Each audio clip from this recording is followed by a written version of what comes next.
બારડોલી નગરમાં વરસાદના પગલે 2 મહાકાય વૃક્ષ ધરાશાયી. નગરપાલિકાની પ્રી મોન્સૂન કામગીરી પર સવાલ. આ મહિનામાં ચોથું વૃક્ષ પડ્યું.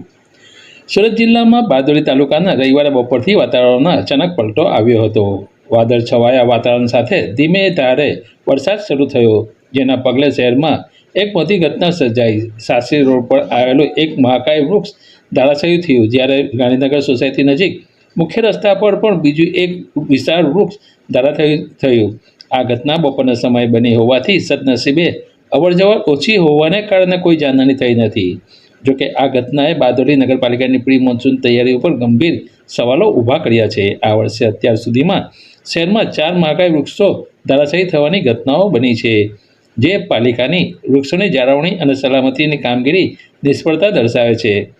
નગરજનોમાં આ ઘટનાથી ચિંતાનો માહોલ છે અને તેઓ નગરપાલિકા પાસે વૃક્ષ કાર્યક્ષમ પગલાંની માંગ કરી રહી છે, જેથી ભવિષ્યમાં આવી ઘટનાઓ અટકાવી શકાય.